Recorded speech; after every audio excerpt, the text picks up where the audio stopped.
성령의 역사라는 주제를 가지고 우리 함께 나누려고 합니다. 우리 첫 번째 질문을 보면 그리스도의 구속 사역에 왜 성령의 역사가 필요한가? 예수님의 그 구속의 사역에 성령님이 필요하신 이유가 뭔가?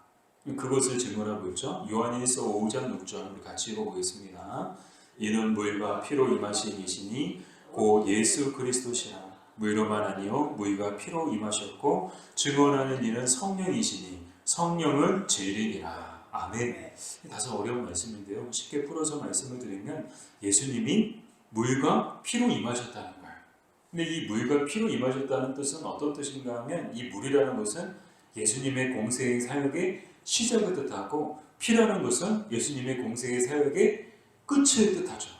아마 이제 눈치 빠르신 분들은 뭐 얘기하시는지 바로 캐치하셨을 것 같아요.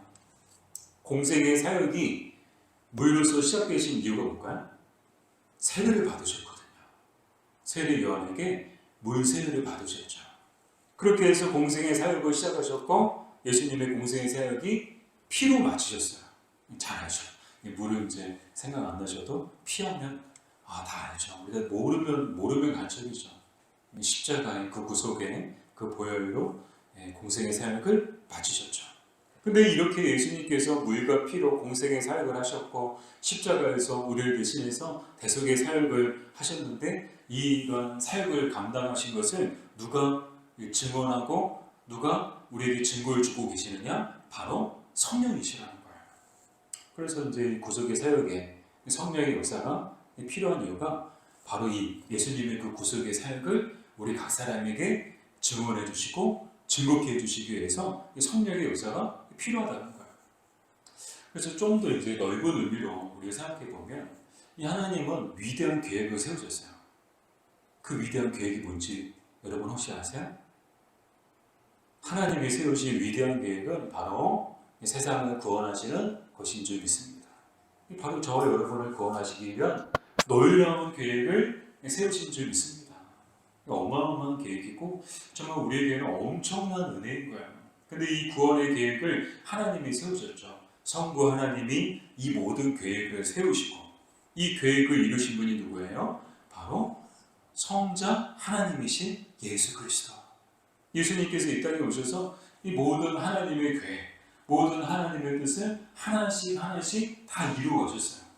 그래서 십자가상에서 마지막 숨을 거두시면서 하셨던 말씀이 뭐예요? 다 이루었다라고 말씀하셨죠. 뭘 이루신 거예요? 하나님의 그 구속의 계획을 우리를 구원하시기 위한 그 엄청난 계획을 예수님께서 친히 다 이루신 거예요. 그래서 예수님의 삶은 처음부터 끝까지 이 하나님의 계획대로 이 땅에 오셨고 하나님의 계획대로 이 땅을 떠나셨죠. 이 십자가에서 죽음을 맞이하셨죠. 근데 성령님은 어떤 역할을 하셨느냐? 이 구원의 계획에서 성부 하나님은 위대한 계획을 세우셨고 성자 하나님이신 예수님은 이 계획을 성취하셨고 온몸으로 이 계획을 이루셨고 그럼 성령님은 뭐 하셨지? 이 구원의 이 놀라운 은혜를 각 사람에게 적용시키는 사역을 성령님이 감당하시는 거예요. 그러니까 마치 꼭 이제 표현이 그냥 제 개인적인 표현이에요. 개인적인 표현이 꼭 이제 개주 같아요. 개주. 여러분 개주 아시죠? 막 이렇게 뭐 구간마다 이렇게 해가지고 막 200m에 한 명씩 해서 막 바톤 막 열심히 달려가서 자기 팀 앞에 선수에게 딱 주면 받아가지고 또 막 열심히 달리고 그래서 운동회 하면 막 체육대회 하면 빠지지 않는 게 개주잖아요. 그죠? 여러분은 어떻게 달리기 잘 하셨어요? 소시적에 달리기 잘 하셨나요? 우리 박혜경 전도사님은 뭐 이렇게 육상 선수셨다고요? 그냥 이 느낌이 우리 조영민 선도님도 혹시 육상 선수처럼 이렇게 막 열심히 달리시고 네. 잘하셨을 것 같아요. 농구 선수였어요. 우리 서국수 원사님은 또 배구 선수. 우리 그러고 보니까 우리 교회에 참 선수들이 많이 계시네요. 선수 우리 정경 원사님 무슨 선수? 혹시 선수 출신 아니세요? 우리 이은선 집사님 뭐 혹시 선수 출신? 혹시 배구, 농구? 네. 네. 그래요. 개주가 있잖아. 개주할 때 어떻게 해요? 막 바톤을 막 전달하잖아. 그럼 막 앞에 사람 받아주고 또 열심히 달리고. 마치 하나님이 처음에 이 계획을 세우시고 그 계획을 누구에게 넘겨주셨어요? 예수님에게 넘겨주셔서 예수님이 바톤을 받아가지고 이 모든 계획을 이루시고 이제 예수님이 이제 하실 일들을 다 이제 마치시고 이 누구에게 바톤을 전달하신 거예요? 성령님에게. 그래서 이제는 성령님이 그 어느 때보다 강력하게 일하시고 역사하시는 이 시대가 되었죠. 그래서 지금은 성령 시대인 거예요. 성령 시대. 예수님이 오셨을 때는 예수님의 시대였고 지금은 성령의 시대인 줄 믿습니다. 성령님이 일하시는 시대가 된 거죠. 그래서 이 성령님이 하시는 일이 뭐라고요? 이 엄청난 하나님의 계획 그리고 예수님의 이 놀라운 사랑을 각 사람의 심령 가운데 증언하고 증거하시고 적용시키고 이 그 사역을 성령님께서 하시는데 이 표현을 이 증언하신다 적용시킨다 이 표현을 또 다른 표현을 어떻게 성경에서 표현하고 있는가 하면 베드로전서 1장 2절이죠. 베드로전서 1장 2절 우리 같이 한번 읽어볼게요. 하나님 아버지의 미리 안심을 따라 성령이 거룩하게 하심으로 순종함과 예수 그리스도의 핏부림을 얻기 위하여 택하심을 받은 자들에게 편지하노니. 아멘. 이 증거하고 또 적용시키시는 이 표현을 성경에서는 또 다른 표현으로는 그리스도의 핏부림이라고 표현을 해요. 성령님께서 하시는 일이 뭐예요? 택한 자들의 심령 가운데 그리스도의 피를 뿌리시는 역할을 성령님이 하신다는 거예요. 마치 꽃에 물 주는 것처럼 마치 상추에 물 주는 것처럼 성령님께서 하시는 일이 뭐라고요? 각 사람의 심령, 즉 하나님의 택하심을 받은 자들의 심령 한가운데 그리스도의 피를 뿌려주시는 일을 성령님이 하셨다는 거예요. 그러니까 우리가 믿음을 갖게 된 것은 그냥 갖게 된 것이 아니고 그리스도의 피가 뿌려졌기 때문에 믿음을 갖게 된 것이고 이 그리스도의 피는 그냥 뿌려진 것이 아니고 성령님께서 우리 심령 가운데 그리스도의 피를 뿌려주셨기 때문에 우리 안에 그리스도와 피가 뿌려지고 그 뿌려짐을 통해서 믿음을 갖게 된 줄로 믿습니다. 누가 그러더라고요. 비 오는 날은 우산을 쓰면 안 된대요. 그 이유를 혹시 아세요? 제가 앞에서 했던 말 중에 답이 있어요. 여러분 혹시 아세요? 비 오는 날은 우산을 쓰면 안 된대요. 비 오는 날 우산을 안 쓰면 언제 우산을 쓰지? 모르시는구나. 저도 들은 얘기예요. 꽃에 물 줘야 되기 때문에 우산을 쓰면 안 된대요. 네, 감이 오셨어요? 네, 아직 감이 안 오신 분 계세요? 네, 꽃에 정명 원사님 비 오는 날 우산 쓰지 마세요. 네, 꽃에 물 줘야 된대요. 네.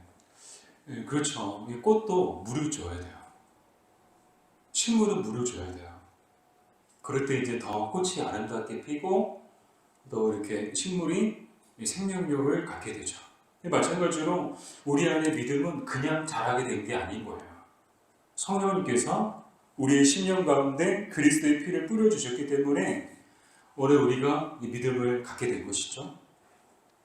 그래서 이 성령님께서 하시는 일이 뭐예요? 각 사람의 심령 가운데 그리스도의 피, 그리스도의 보혈을 뿌려주시는 일을 성령님이 하신다는 거예요. 근데 이 말씀을 묵상하고 또 이 말씀을 준비하면서 간절한 소망이 생기는 거예요. 바라기는 날마다 성령님께서 우리의 심령 가운데 그리스도의 피를 뿌려주셨으면 좋겠다. 꽃에 물 한 번만 주면 끝나나요? 그냥 한 번만 주면 되나요? 아니요, 계속 줘야 돼요. 상추도 계속 줘야 되고요. 식물도 계속 줘야 되고요. 나무도 계속 줘야 돼요. 그런 것처럼 우리의 심령도 어떻게 하면 우리의 심령 가운데 그리스도의 은혜가 임하는가? 성령님께서 날마다 우리의 심령 가운데 그리스도의 피를 뿌려주실 때 우리는 그리스도로 충만한 삶을 살게 될 줄로 믿습니다. 바라기를 이런 은혜가 있었으면 좋겠어요. 성령님께서 우리에게 그리스도의 피를 날마다 뿌려주셔서 우리가 그리스도로 충만하게. 자, 두 번째. 그러면 그리스도와 성령은 어떤 관계인가요? 로마서 8장 9절이죠. 로마서 8장 9절. 네, 꽃 얘기했는데 괜히 했다 싶어요. 반응이. 네, 로마서 8장 9절. 네, 같이 읽어볼게요. 만일 너희 속에 하나님의 영이 거하시면 너희가 육신에 있지 아니하고 영에 있나니 누구든지 그리스도의 영이 없으면 그리스도의 사람이 아니라. 아멘. 자, 그리스도와 성령은 어떤 관계인가? 한마디로 성령은 그리스도의 영이라는 거예요. 즉 성령과 그리스도는 떼이래야 뗄 수 있는 관계라는 거예요. 떼이래야 뗄 수 없는 관계라는 것일까요? 떼이래야 뗄 수 없는 관계라는 거예요. 더 나아가 이 영은 누구에게 종속되는가? 그리스도에게 종속된다는 거예요. 물론 그리스도에게만 종속되는 것이 아니고 성부 하나님에게도 종속되죠. 그래서 이 성령을 성경에 보면 여러 표현들이 나와요. 하나님의 영, 그분의 영, 하늘의 영, 아들의 영, 아들은 그리스도를 얘기하죠. 또 오늘 로마서 8장 9절에 나온 것처럼 성령은 또한 그리스도의 영. 즉 하나님과 그리스도께서 이 영의 주권자가 되시는 거예요. 그래서 이 영은 홀로 일하지 않으시고 성부 하나님이나 성자 하나님의 지시하심을 따라 또 그 권능에 의해서 이 영이 함께 일하시는 거예요. 근데 특별히 하나님께서 이 땅에 그리스도를 보내주실 때 이 하나님께서는 그리스도에게 성령을 한량없이 부어주셨어요. 그래서 이 그리스도를 통해서 이 성령이 일하시더라. 그래서 그리스도께서 가시는 곳마다 놀라운 능력이 나타났죠. 그런 놀라운 능력이 나타날 수 있었던 것은 그리스도와 성령이 함께 그 권능을 행하셨기 때문에 놀라운 일들이 나타났던 거예요. 그리고 이 성령의 놀라운 능력이 함께 하심을 통해서 그리스도께서 정말 하나님의 아들이심을 또한 증거하시기도 하셨죠. 이렇게 그리스도와 성령은 떼려야 뗄 수 없는 관계라는 거예요. 그래서 이제 오늘날에도 그리스도께서는 성령을 통해서 또 우리에게 어떤 은혜를 베풀어 주고 계시는가 하면 날마다 이 하나님의 풍성한 은혜를 성령을 통해서 우리에게 공급해 주시는 줄 믿습니다. 이 예수님이 계실 때는 예수님을 만나고 예수님을 보고 또 예수님의 역사를 또 체험함을 통해서 예수님을 통해서 주시는 하나님의 은혜를 누렸어요. 그러나 예수님이 떠나가시고 난 이후에는 우리가 누구를 통해서 또 무엇을 통해서 이 하나님의 은혜를 누리고 있는가 하면 바로 성령의 그 역사하심을 통해서 이 하나님의 그 은혜를 똑같이 누리고 있다는 거예요.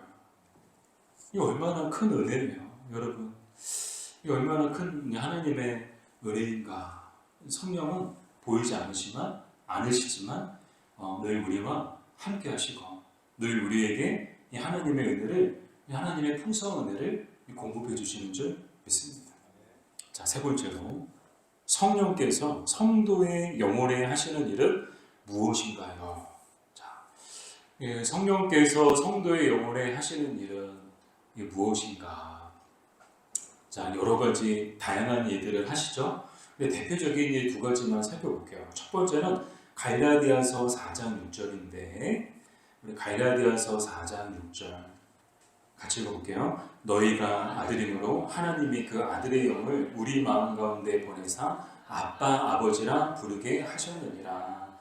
아멘. 네, 전도사님 혹시 카메라 여기 혹시 이제 클로즈업이 됐나 한번 봐주세요. 네, 제가 광고 시간에 말씀드린다는 거 깜빡해서. 네. 갈라디아서 4장 6절. 자, 아빠 아버지라 부르게 하셨느니라. 즉 성령께서 성도의 영혼 가운데 하시는 일 중에 대표적인 일이 첫 번째가 뭐라는 것인가 하면 우리가 하나님을 아버지라고 부를 수 있도록 해주셨다는 거예요. 아무나 하나님을 아버지라고 부를 수 있을까요? 아니요. 아무나 하나님을 아버지라고 부를 수가 없는 거예요. 누가 하나님을 아버지라고 부를 수 있을까요? 하나님의 자녀된 자들만이 하나님을 아버지라고 부를 수 있는 줄 믿습니다. 근데 이제 성령이 우리 안에 계심을 통해서 바꿔 말씀을 드리면 우리 안에 무엇을 증언해 주시는 거예요? 우리가 하나님의 자녀임을 증언해 주신다는 거예요. 그래서 우리로 하여금 하나님을 아버지라고 부를 수 있도록 해주셨다는 거예요. 이것이 성령이 우리 안에서 하시는 가장 중요한 일이죠. 가장 놀라운 일이죠. 그래서 우리가 하나님의 자녀된 것을 증언해 주시고 그래서 하나님을 아버지라고 부를 수 있는 특권을 주셨다는 것이죠. 자, 두 번째, 성령이 성도의 영혼에 하시는 일은 무엇인가? 에베소서 1장 14절 우리 같이 읽어볼게요. 이는 우리 기업의 보증이 되사 그 얻으신 것을 속량하시고 그의 영광을 찬송하게 하려 하심이라. 아멘. 두 번째로 하시는 일은 우리 기업의 보증이 되신다. 자, 이 우리 기업의 보증이 되신다. 이 기업이라는 말이 무슨 뜻인가 하면 바로 구원을 얘기해요. 즉 하나님은 하나님의 영을 우리에게 보내주심을 통해서 그 하나님의 영이 이 하나님의 영이신 성령이 우리 안에서 어떤 일을 하시는가? 우리의 구원을 보증해 주신다는 거예요. 그러니까 바로 앞에서 말씀드렸잖아요. 성령이 우리 안에 계심을 통해서 우리가 하나님의 자녀된 것을 알려주시고 깨닫게 해주시고 그래서 하나님을 아버지라고 부를 수 있게 해주신다. 뿐만 아니라 우리가 구원받은 것을 우리 안에서 이 구원의 확신을 심어주고 구원의 확신을 갖게 해주고 그래서 우리가 구원받은 자로서 정말 이 구원을 완성케 하도록 성령님께서 우리 안에서 계속해서 일하고 계시는 줄 믿습니다. 그러니까 우리가 어떻게 하면 구원의 확신을 갖게 돼요? 아무 근거 없이 우리가 구원의 확신을 갖게 되나요? 아니요. 성령이 우리 안에서 우리 기업에 즉 우리의 구원의 보증이 되어주심을 통해서 우리가 구원의 확신을 갖게 되는 것이죠. 그래서 이 구원의 확신을 가지고 우리는 반드시 이 구원을 완성하게 될 줄로 믿습니다.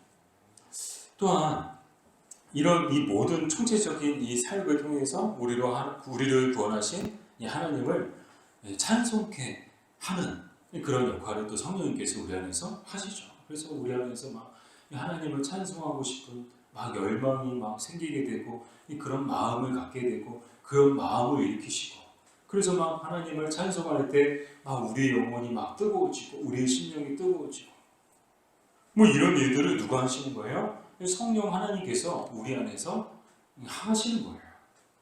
그래서 우리의 심령이 우리의 영혼이 이 하나님을 찬송케 하시는 것이죠. 아무 이유 없이 우리는 하나님을 찬송할 수 있는 것이 아니고 누구나 다 하나님을 찬송할 수 있는 것이 아니고 오직 성령이 우리 안에 우리의 영혼을 막 불러일으켜서 찬송하도록 우리의 영혼을 각성케 하고 찬송하도록 우리의 영혼을 깨우고 찬송하도록 우리의 마음을 감동케 할 때 비로소 그 감동을 받은 사람들만이 이 하나님을 찬송할 수 있는 줄 믿습니다. 자, 그래요. 하나님은 정말 우리의 찬양을 받으시기에 너무나도 합당하신 분이에요. 이것만 가지고도 정말 하나님은 우리의 찬송을 받으시기에 너무나도 합당하신 분이다라는 것을 우리는 생각하게 되는데, 우리는 이 마음, 이 성령이 주시는 이 마음을 가지고 정말 이렇게 하나님 앞에 늘 찬송하는 삶을 살았으면 좋겠습니다. 자, 마지막으로 성령의 가장 주된 사역은 무엇인가요? 우리 요한일서 4장 13절 우리 같이 읽어볼게요. 그의 성령을 우리에게 주심으로 우리가 그 안에 거하고 그가 우리 안에 거하시는 줄을 아느니라. 아멘. 자, 성령의 가장 주된 사역을 또 살펴볼 텐데 그것은 뭔가 하면 첫 번째로는요, 우리 안에서 이 믿음을 일으키는 것. 그것을 성령님께서 하시는 가장 주된 사역이라는 거예요. 아까도 처음에 말씀을 드렸죠. 우리가 그냥 믿음을 갖게 된 것이 아니고 이 그리스도께서 그리스도의 피를 우리에게 뿌리심을 통해서 성령이 우리 안에 그리스도의 피를 뿌리심을 통해서 우리가 믿음을 갖게 됐다고. 즉 성령님께서 우리 안에서 정말 늘 끊임없이 하시는 일은 뭐예요? 우리 안에 믿음을 막 일으키는 거예요. 한 번 주신 믿음을 잃어버리지 않도록 늘 이 믿음을 가지고 살아가도록 계속해서 우리에게 독려하시고 또 우리를 위로하시고 또 우리를 도와주시는 일을 이 성령님께서 하시는 줄 믿습니다. 그래서 성령의 역사가 아니면 우리는 도저히 믿음을 가질 수가 없는 거예요. 내 노력과 내 의지만으로 믿음을 가질 수가 없는 거예요. 성령의 도우심이 필요한 거예요. 성경 많이 보면 믿음이 생길까요? 아니요. 교회 오래 다니면 믿음이 생길까요? 아니요. 봉사 많이 하면 믿음이 생길까요? 아니요. 어떻게 해야 믿음이 생기는가? 성령의 역사가 있어야 믿음이 생기는 줄로 믿습니다. 그 믿음도 성령의 역사의 그 산물인 거예요. 성령의 역사의 결과물이 믿음이라는 거예요. 믿음은 그냥 생기지 않아요. 성령님이 역사하셔야 믿음이 생기는 거예요. 또 성령님의 그 역사가 있음을 통해서 믿음이 생겼고, 또 그 믿음으로 말미암아 우리는 그리스도를 받아들이게 되었고, 또 복음을 이해하게 되었고, 하나님의 계획을 알 수 있게 된 거예요. 그 따지고 보면 성령의 역사가 아니었다면 우리는 도저히 믿음을 가질 수 있는 사람들이 아니었고, 그리스도를 받아들일 사람들이 아니었고, 복음을 이해한 사람들이 아니었고, 하나님의 계획을 알 수 없는 사람들이었다라는 거예요. 근데 이런 증거는 너무나도 많아요. 우리 주변에 보세요. 예수님을 몰라요? 하나님을 몰라요? 성경을 몰라요? 다 알아요. 근데 받아들이지 않아요. 머리로는 아는데 마음으로는 받아들이지 않아요. 왜요? 성령의 역사가 없기 때문이에요. 성령의 역사가 있으면 복음을 받아들이게 되어 있고, 그리스도를 받아들이게 되어 있고, 그래서 믿음을 가질 수밖에 없는 것이죠. 그래서 이 믿음이라는 것은 전적으로 성령의 역사에 의한 초자연적 선물임을 우리는 알 수 있죠. 자, 또한 이 성령이 가장 주된 사역은 또 뭐가 있는가? 디도서 3장 5절. 디도서 3장 5절을 우리 같이 읽어볼게요. 우리를 구원하시되 우리가 행한 바 의로운 행위로 말미암지 아니하고 오직 그의 긍휼하심을 따라 중생의 씻음과 성령의 새롭게 하심으로 하셨나니. 아멘. 성령님께서 하시는 일이 뭐냐? 바로 이거예요. 중생의 씻음과 성령의 새롭게 하심. 바꿔 말씀을 드리면 성령님이 하시는 가장 주된 사역은 거듭나게 하는 것, 영적으로 거듭나게 하고 영적으로 새롭게 하는 것, 그것을 성령님께서 하신다는 거예요. 사람은 자기의 의지와 노력만으로는 결코 거듭날 수가 없어요. 오직 성령의 역사하심을 통해서 거듭날 수가 있는 거예요. 또한 사람은 자기의 의지만으로는 결코 새롭게 될 수가 없어요. 오직 성령의 역사를 통해서만 새롭게 거듭날 수 있고 새로운 피조물이 될 수 있는 줄 믿습니다. 자, 그래요. 그래서 이제 성령님께서 하시는 일이 뭐냐? 거듭나게 하고 또 새롭게 되어지게 하는 일. 근데 이 거듭남은 앞에서 이제 우리 디도서 3장 5절에서도 봤지만 다른 표현은 씻음의 표현을 갖고 있어요. 이 거듭났다는 것은 죄와 허물이 씻겨졌다는 뜻을 갖고 있거든요. 근데 우리 안에 있는 죄와 더러움은 그냥 씻겨질 수가 있는 것이 아니에요. 어떻게 무엇으로 씻어야만 씻겨질 수 있는 것인가? 오직 그리스도의 보혈 그리고 성령의 역사로 가능하다는 거죠. 즉 그리스도의 보혈과 성령의 역사가 함께 하심을 통해서 우리 안에 있는 모든 죄와 더러움을 씻겨내신 적이 있습니다. 우리는 이 씻김을 받은 사람들이에요. 우리는 이 영적인 거듭남을 체험한 사람들이죠. 이미 거듭난 사람들인 거예요. 그러나 이 거듭났다고 해서 더 이상 우리는 이제 죄가 없고 더러움이 없느냐? 그렇지 않아요. 우리는 여전히 이 죄악된 모습을 가지고 있기 때문에 날마다 이 영적인 거듭남의 은혜가 또한 우리에게 임해야 되는 거예요. 그래서 중생이라는 것은 우리가 평생에 단 한 번 경험하는 놀라운 구원의 역사지만 날마다 이 그리스도의 보혈로 또 성령의 역사하심을 통해서 우리 안에 있는 계속 더러움과 죄가 씻겨져 나가야 된다는 거죠. 그리고 성령의 새롭게 하심을 통해서 우리가 새로운 피조물이 되었다고 말씀을 드렸는데 이 성령의 은혜로 새롭게 되어진 이 사람들은 어떻게 살아야 되겠는가? 그것이 오늘 말씀의 이제 결론인데요. 정말 새로운 피조물답게 정말 영적으로 새롭게 된 사람들답게 살아야 하는 줄 믿습니다. 그 삶이 어떤 삶인 거예요? 한마디로 성령에 따라 살아가는 삶이죠. 전에는 옛사람의 본성과 또 옛사람의 구습을 따라서 살았어요. 철저하게 세상의 유혹과 욕심을 따라서 육신의 정욕을 따라서 살았어요. 그러나 이제부터는 무엇을 따라 살아야 될까요? 성령을 따라 살아야 하는 줄 믿습니다. 하나님의 말씀을 따라서 살아야 하는 줄 믿습니다. 이게 영적으로 거듭난 사람들이 살아야 될 삶의 모습이겠죠. 또한 그렇게 사는 사람들이 정말 성령이 역사하시고 있는 사람들의 증거이지 않을까요? 교회는 다녀요. 구원받았어요. 근데 여전히 세상 유혹의 욕심에 따라서 육신의 정욕에 따라서 살아가요. 그건 뭐예요? 지금 우리 안에 그 사람의 심령 가운데 성령의 역사가 없다는 거예요. 그 안에서 지금 누가 역사하고 있는 거예요? 누가 강력하게 역사하는 거예요? 옛사람. 옛사람의 본성이 강력하게 역사해가지고 그 옛사람의 모습을 가지고 살아가는 거죠.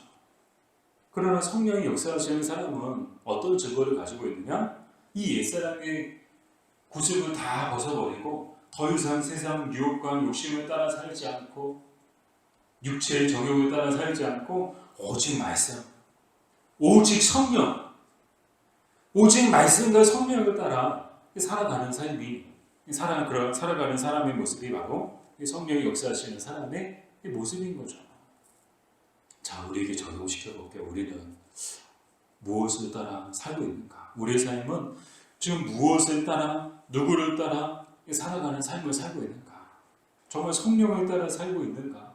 하나님의 말씀을 따라 살고 있는가? 아니면 여전히 옛사람처럼 육체의 정욕과 세상의 유혹과 욕심을 따라 살고 있지는 않은가? 사랑하는 여러분, 바라기는 정말 우리는 구원받은 사람들답게 또한 하나님의 자녀들답게 하나님의 말씀과 하나님의 성령을 따라 매일매일 살아가야 하는 줄 믿습니다.